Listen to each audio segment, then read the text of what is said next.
time. It's time. It's time. It's time to shop. ನಮ್ಮ CMR shopping mall ನ latest designs, trendy fashions, ಅನೇಕ ವೆರೈಟಿಯ ಹೊಸ ವಸ್ತ್ರಗಳೊಂದಿಗೆ ಈ ದಸರಾ ಫೆಸ್ಟಿವಲ್ ಅನ್ನು ಸೆಲೆಬ್ರೇಟ್ ಮಾಡೋಣ. ಸಿಎಂಆರ್ ಶಾಪಿಂಗ್ ಮಾಲ್ ನ ಅದ್ಭುತವಾದ ಶುಭ ಆರಂಭ ಆಫರ್ಗಳು, 1+1 combo offer up to 51% off ಮತ್ತು ಇನ್ನೂ ಅನೇಕ. ನಮ್ಮ ಶಾಪಿಂಗಿನ ಬೆಸ್ಟ್ ಡೆಸ್ಟಿನೇಷನ್ ರಾಯಚೂರಿನಲ್ಲಿ.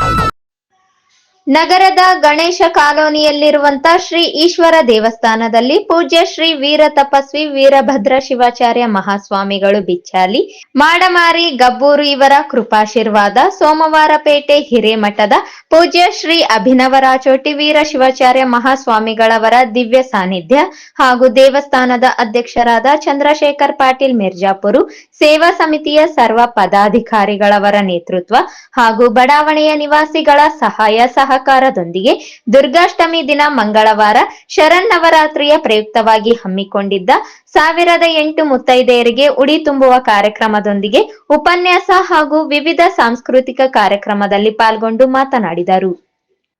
ಈ ಬಡಾವಣೆಯಲ್ಲಿರುವ ಈಶ್ವರ ದೇವಸ್ಥಾನ ಸಮಿತಿಯವರು ಧಾರ್ಮಿಕ ಆಧ್ಯಾತ್ಮಿಕ ಕಾರ್ಯಕ್ರಮಗಳೊಂದಿಗೆ ಬಡಾವಣೆಯ ನಾಗರಿಕರ ಆಶ್ರಯದಲ್ಲಿ ವಿವಿಧ ಸಾಂಸ್ಕೃತಿಕ ಹಮ್ಮಿಕೊಳ್ಳುವುದಲ್ಲದೆ ಅನ್ನ ಸಂತರ್ಪಣೆಯಂತಹ ಪುಣ್ಯದ ಕೆಲಸಗಳನ್ನು ಮಾಡುತ್ತಿದೆ ಎಂದು ಸಂತಸ ವ್ಯಕ್ತಪಡಿಸಿದರು. ಈಗಾಗಲೇ ಮುಖ್ಯ ರಸ್ತೆಯ ಕಾಮಗಾರಿ ಭರದಿಂದ ಸಾಗಿದೆ. ಒಳ ರಸ್ತೆಗಳ ಅಭಿವೃದ್ಧಿಯನ್ನು ಮಾಡಲಾಗುತ್ತದೆ. ಅದು ಅಲ್ಲದೆ ಮುಖ್ಯ ದ್ವಾರ ನಿರ್ಮಾಣದ ವಿಚಾರದಲ್ಲಿ ಮಹಾನಗರ ಪಾಲಿಕೆಯಲ್ಲಿ ಈ ವಿಚಾರವನ್ನು ಪ್ರಸ್ತಾಪಿಸಿ ಅದನ್ನು ನಿರ್ಮಾಣ ಮಾಡಿಕೊಡುವುದಕ್ಕೆ ಪ್ರಾಮಾಣಿಕ ಪ್ರಯತ್ನ ಮಾಡಲಾಗುತ್ತದೆ ಎಂದರು.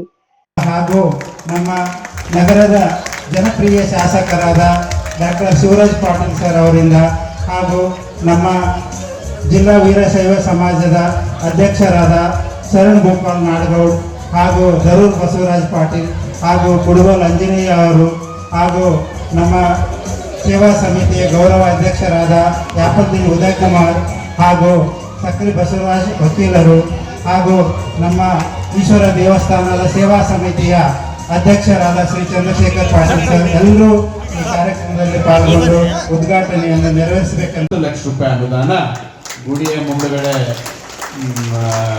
ಮಂಗಳೂರು ಟೈಲ್ಸ್ ಹಾಕಲಿಕ್ಕೆ ನನ್ನ ಅನುದಾನದ ಅಡಿಯಲ್ಲಿ ನಾನು ವ್ಯವಸ್ಥೆ ಮಾಡ್ತೀನಿ ಅಂತ ಹೇಳಿ ಬಯಸ್ತೀನಿ. ಇದ್ರ ಜೊತೆಗೆ ಇದ್ದಂಥ ರಸ್ತೆಗೆ ಈಗೇನು ರಸ್ತೆ ಮಾಡ್ತಾ ಇದ್ದಾರೆ ಅದಕ್ಕೆ ಮಾನ್ಯ ಮಂತ್ರಿಗಳು 1 ಕೋಟಿ ಕೊಟ್ಟಿದ್ದಾರೆ.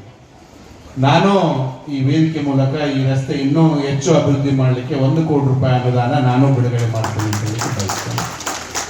ಇದ್ರ ಜೊತೆಗೆ ಒಳ ರಸ್ತೆಗಳು ಯಾವುದಾದ್ರೂ ಇನ್ನೂ ಬೇಡಿಕೆ ಇದ್ರೆ ಅದಕ್ಕೆ ನೀವೇ ನನಗೆ ಬೇಡಿಕೆ ಕೊಡಬೇಕು, ಯಾರು ಮನೆ ಮುಂದೆ ಮಾಡ್ಬೇಕಂತ. ಅದಕ್ಕೆ 50 ಲಕ್ಷ ರೂಪಾಯಿ ಅನುದಾನ ಕೊಡ್ತೀನಿ ಅಂತ ಹೇಳಲಿಕ್ಕೆ ಬಯಸ್ತೇನೆ. ಒಟ್ಟಾರೆಯಾಗಿ ಈ ಭಾಗಕ್ಕೆ 1 ಕೋಟಿ 60 ಲಕ್ಷ ರೂಪಾಯಿ ಬರೀ ಈಶ್ವರ ನಗರ ಮತ್ತು ಅದನ್ನು ಹೇಳಿದ್ದಾರೆ ಆರ್ಚ್ ಮಾಡಬೇಕು ನಮಗೆ ಈಶ್ವರ ನಗರ ಅಂತ. ನಿನ್ನೆ ನನಗೆ ಹೇಳಿದ್ದಾರೆ ಈ ಮಾತು. ನಾನು ನಮ್ಮ ಕಾರ್ಪೊರೇಷನ್ನ ಜನರಲ್ ಬಾಡಿಯಲ್ಲಿ ಆರ್ಚ್ ಮಾಡಲಿಕ್ಕೆ ಬಹುಶಃ ಪರ್ಮಿಷನ್ ಬೇಕಾಗ್ತದೆ ಅಂತ ಅನ್ನಿಸ್ತದೆ. ಹಾಗಾಗಿ ಆರ್ಚ್ ಮಾಡಲಿಕ್ಕೆ ನಂದು ಸಂಪೂರ್ಣ ಸಹಮತ ಇದೆ. ನಾನು ಒಳಗಡೆ ಮಾಡ್ತೀವಿ ಅಂದ್ರೆ ಇಲ್ಲಿ ಬೇಡಪ್ಪ ಮಾಡೋದಿದ್ರೆ ಅಲ್ಲಿ ಮೇನ್ ರೋಡಿಗೆ ಮಾಡ್ರಿ, ಲಾರಿಗಳು ಅದು ಕಡಿಮೆ ತಿರುಗಾಡ್ತಾವ ನೀವು ಮಾಡಿದ್ರಿ ಅಂತ ಹೇಳಿ ನಾನು ಒಂದು ಸಲಹೆ ಕೊಟ್ಟಿದ್ದೆ. ಅದ್ರ ಪ್ರಕಾರ ಆಯ್ತು ಸರ್ ಮೇನ್ ರೋಡಿಗೆ ಮಾಡ್ತೀವಿ ಅಂತ ಹೇಳಿ ಒಪ್ಕೊಂಡಿದ್ದಾರೆ. ಮೇನ್ ರೋಡಿಗೆ ಆರ್ಚ್ ಮಾಡಲಿಕ್ಕೆ ನನ್ನ ಸಂಪೂರ್ಣ ಸಹಕಾರ ಇದೆ. ನಾನು ಅದಕ್ಕೆ ಬೆಂಬಲ ಕೊಡ್ತೀನಿ ಅಂತ ಹೇಳ್ತೇನೆ. ಒಂದು ಸರಿ ಅದು ಅಪ್ರೂವಲ್ ಆದ ತಕ್ಷಣ ಮತ್ತೆ ಅದಕ್ಕೇನು ಅನುದಾನ ಬೇಕು ಮುಂದಿನ ದಿನ ಹಂತವಾಗಿ ನಮಗೆ ಶಕ್ತಿ ಇದ್ದಷ್ಟು ನಾವು ಸಹಾಯ ಮಾಡ್ತೀವಿ ಅಂತ ಹೇಳಲಿಕ್ಕೆ ಬಯಸ್ತೇನೆ. ಒಟ್ಟಾರೆಯಾಗಿ ಈಶ್ವರ ದೇವಸ್ಥಾನ ಸಮಿತಿಯವರು ಬಹಳ ಅಚ್ಚುಕಟ್ಟಾಗಿ ಈ ಭಾಗದಲ್ಲಿ ಕಾರ್ಯಕ್ರಮಗಳನ್ನು ನಿರ್ವಹಿಸಿ ಎಲ್ಲರನ್ನು ಕರೆದು ಎಲ್ಲ ಪಕ್ಷಾತೀತವಾಗಿ ಎಲ್ಲ ಪಕ್ಷದವ್ರ ಜೊತೆ ಹೊಂದಾಣಿಕೆಯಿಂದ ಕೆಲಸ ಮಾಡುವಂಥ ಕೆಲಸ ಮಾಡ್ತಾರೆ. ದೇವರು ಈ ಸಮಿತಿಯ ಸದಸ್ಯರಿಗೂ ಅಧ್ಯಕ್ಷರಿಗೂ ಈ ಭಾಗದ ಜನರಿಗೂ ಒಳಿತು ಮಾಡ್ಲಂತ ಹೇಳಿ ನನ್ನ 2 ಮಾತುಗಳಿಗೆ ವಿರಾಮ ಕೊಡ್ತೀನಿ. ನಮಸ್ಕಾರ. ನಂತರ ಶ್ರೀಗಳಿಗೆ, ಶಾಸಕರಿಗೆ, ಮಹಾನಗರ ಪಾಲಿಕೆಯ ಸದಸ್ಯರಿಗೆ, ಗಣ್ಯರಿಗೆ ಸಮಿತಿಯ ವತಿಯಿಂದ ಸನ್ಮಾನಿಸಿ ಗೌರವಿಸಲಾಯಿತು. ಸೋಮವಾರಪೇಟೆ ಹಿರೇಮಠದ ಪೂಜ್ಯ ಶ್ರೀಗಳು ತಮ್ಮ ಧರ್ಮ ಸಂದೇಶ ನೀಡಿ ಈಶ್ವರ ದೇವಸ್ಥಾನದ ಕಾರ್ಯಗಳು ಸಮಾಜದಲ್ಲಿ ತನ್ನದೇ ಆದ ಒಂದು ಸಮಾಜಮುಖಿ ಸೇವೆಯಲ್ಲಿ ಸಾಗುತ್ತಿರುವುದು ಭಗವಂತನು ಮೆಚ್ಚುವ ಕಾರ್ಯವಾಗಿದೆ. ನನ್ನ ಆರಾಧ್ಯ ದೈವರಾದ ಬಿಚ್ಚಾಲಿ ಅಪ್ಪಾಜಿಯವರ ಆಶಯದಂತೆ ಅವರ ಅಪ್ಪಣೆಯ ಮೇರೆಗೆ ಕರಿಗಡುಬಿನ ಮೇಲೆ ತುಪ್ಪ ಹಾಕುವುದು ಬೇಡ, ತುಪ್ಪದಲ್ಲಿಯೇ ಕರಿಗಡುಬನ್ನು ಅದ್ದಿಕೊಂಡು ಸೇವಿಸಿ, ಹಾಗೆ 1008 ಮುತ್ತೈದೆಯರಿಗೆ ಉಡಿ ತುಂಬಿ ಎಂಬ ಗುರುಗಳ ಆಸೆಯಂತೆ ತೀರಿಸುವವರೇ ನಿಜವಾದ ಭಕ್ತರೆಂದು ಹೇಳಬೇಕಾಗುತ್ತದೆ ಎಂದರು. ರಸವ ಬಿಟ್ಟು ಶೇಷಶಯನ ಶ್ರೀ ಪುರಂದರ ಬಿಟ್ಟಲನೆ ದಾಸರ ಸಂಘ ಇತ್ತು ಸಲಹೋ ಎನ್ನ.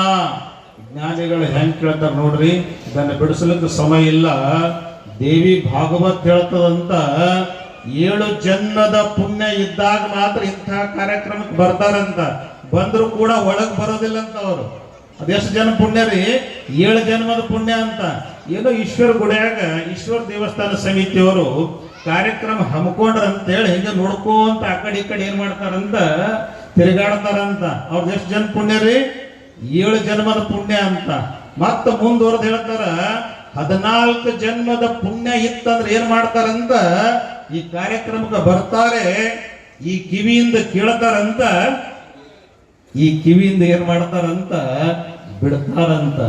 ಅದೇ ಭಾಗವತ ಮುಂದುವರೆದು ಹೇಳ್ತಾರ 28 ಜನ್ಮದ ಪುಣ್ಯ ಇದ್ದಾಗ ಮಾತ್ರ ಇಂತಹ ಒಂದು ಏನ್ ಈಶ್ವರ ದೇವಸ್ಥಾನದ ಕಾರ್ಯಕ್ರಮ ಏನ್ ಹಮ್ಮಿಕೊಂಡಿರ್ತಾರಲ್ಲ, ಅಲ್ಲಿ ಬಂದು ಸೇವೆಯನ್ನ ಮಾಡಿ ತಮ್ಮ ಜೀವನವನ್ನ ಪಾವನ ಮಾಡ್ಕೊಳ್ತಕ್ಕಂಥ ಭಕ್ತರು ಯಾರಾದರೂ ಇದ್ರೆ ಈಶ್ವರ ದೇವಸ್ಥಾನದ ಸಕಲ ಸದ್ಭಕ್ತಾದಿಗಳಂದ್ರೆ ತಪ್ಪಾಗೋದಿಲ್ಲ. ಅವ್ರು ಎಷ್ಟು ಜನ್ಮದ ಪುಣ್ಯ ರೀ?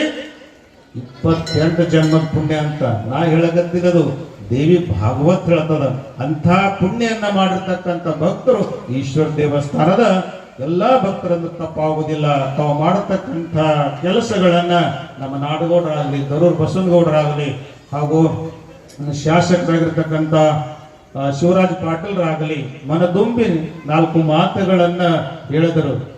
ಯಾವುದೇ ಕೂಡ ಸ್ವಾರ್ಥ ಸಾಧನೆ ಇಲ್ಲದೆ ಸಮಾಜಕ್ಕೆ, ನಮ್ಮ ಊರಿಗೆ, ನಮ್ಮ ದೇವಸ್ಥಾನಕ್ಕೆ ಒಳ್ಳೆ ಹೆಸರು ಬರಬೇಕಂತ ಹೇಳಿ ಈ ದೇವಸ್ಥಾನದ ಅಧ್ಯಕ್ಷರನ್ನ ಮೊದಲು ಮಾಡಿಕೊಂಡು ಎಲ್ಲಾ ಪದಾಧಿಕಾರಿಗಳಾಗಲಿ ಮಹಾದಾನಿಗಳ ಸಹಾಯದಿಂದ ಹಲವಾರು ಕಾರ್ಯಕ್ರಮವನ್ನ, ಸಮಾಜ ಪರವಾಗಿರ್ತಕ್ಕಂಥ ಕಾರ್ಯಕ್ರಮವನ್ನ ಹಮ್ಮಿಕೊಂಡಿರ್ತಕ್ಕಂಥದ್ದು.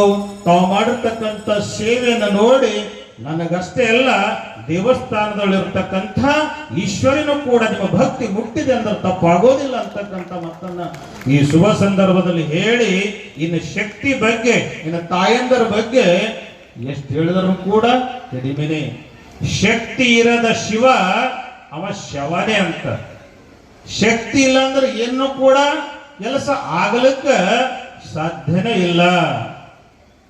ರಾಮನು ಕೂಡ ಶಕ್ತಿಯನ್ನ, ದೇವಿಯನ್ನ ಆರಾಧನೆ ಮಾಡಿದ್ರು. ರಾವಣನ ಸಂಗಟ ಯುದ್ಧ ಮಾಡಕ್ಕೆ ಹೋಗಬೇಕಾಗಿತ್ತು. ರಾವಣ ಬಹಳ ದೊಡ್ಡ ಶಿವಭಕ್ತ. ಅವನಿಗೆ ಸೋಲಿಸೋದಂದ್ರೆ ಸಾಮಾನ್ಯವಾಗಿರ್ತಕ್ಕಂಥ ಮಾತಲ್ಲ. ಆ ಸಮಯಕ್ಕ ನಾರದರು ಬಂದು ಹೇಳ್ತಾರಂತ, ರಾಮ ನೀನು ಏನ್ ಮಾಡಪ್ಪ, ದೇವಿಯನ್ನು ಸ್ತುತಿಸು, ದೇವಿಯನ್ನು ಆರಾಧಿಸಿದರೆ ಮಾತ್ರ ರಾವಣನನ್ನ ಗೆಲ್ಲಲಿಕ್ಕೆ ಸಾಧ್ಯ ಅಂತಕ್ಕಂಥ ಮಾತನ್ನ ನಾರದರು ಹೇಳಿದಾಗ, ರಾಮನು ಕೂಡ ಶಕ್ತಿಯನ್ನ, ದೇವಿಯನ್ನ ಪೂಜೆ ಮಾಡಿದವನೇ. ಅದಕ್ಕೋಸ್ಕರವಾಗಿ ನೀವು ಎಲ್ಲರೂ ಕೂಡ ಆ ತಾಯಿಯನ್ನ ಆರಾಧಿಸಬೇಕಾಗಿರತಕ್ಕಂಥದ್ದು ನಿಮ್ಮೆಲ್ಲರ ಆದ್ಯ ಕರ್ತವ್ಯದ. ವೀರಶೈವ ಲಿಂಗಾಯತ ಸಮಾಜದ ಜಿಲ್ಲಾಧ್ಯಕ್ಷ ಶರಣ ಭೂಪಾಲ್ ನಾಡಗೌಡ, ಮಹಾನಗರ ಪಾಲಿಕೆ ಸದಸ್ಯ ದರೂರು ಬಸವರಾಜ್ ಪಾಟೀಲ್, ಬಿಜೆಪಿ ಮುಖಂಡ ಆಂಜನೇಯ ಕಡಗೋಳ್, ಅಖಿಲ ಭಾರತ ವೀರಶೈವ ಲಿಂಗಾಯತ ಮಹಾಸಭಾದ ಜಿಲ್ಲಾಧ್ಯಕ್ಷ, ದೇವಸ್ಥಾನ ಅಧ್ಯಕ್ಷರಾದ ಚಂದ್ರಶೇಖರ್ ಪಾಟೀಲ್ ಮಿರ್ಜಾಪುರ, ಬಸವರಾಜ್ ಸಕ್ರಿ, ಹಿರಿಯ ವಕೀಲರು ಯಾಪಲದಿನ್ನಿ ಉದಯ್ ಕುಮಾರ್, ಡಾಕ್ಟರ್ ವೀರೇಶಪ್ಪನವರು ಇದ್ದರು. ಪ್ರಾರಂಭದಲ್ಲಿ ಪೂಜ್ಯ ಶ್ರೀಗಳು ಮತ್ತು ದೇವಸ್ಥಾನದ ಸರ್ವ ಪದಾಧಿಕಾರಿಗಳು ದೇವಸ್ಥಾನದಲ್ಲಿ ಪ್ರತಿಷ್ಠಾಪಿಸಲಾದ ಶ್ರೀ ಶಾಂಭವಿ ಮಾತೆಯ ಘಟ ಸ್ಥಾಪನೆಗೆ ಮಹಾಮಂಗಳಾರತಿ ನೆರವೇರಿಸಿದರು. ನಂತರ ಪ್ರತಿಭಾ ಗೋನಾಳ್ ಅವರ ಪ್ರಾರ್ಥನಾ ಗೀತೆಯೊಂದಿಗೆ ಕಾರ್ಯಕ್ರಮವನ್ನು ಪ್ರಾರಂಭಿಸಲಾಯಿತು. ನಂತರ ಸಾವಿರಾರು ಸದ್ಭಕ್ತರು ತುಪ್ಪದಲ್ಲಿ ಕರಿಗಡುಬನ್ನು ಅದ್ದಿಕೊಂಡು ಮಹಾಪ್ರಸಾದವನ್ನು ಸ್ವೀಕರಿಸಿದರು.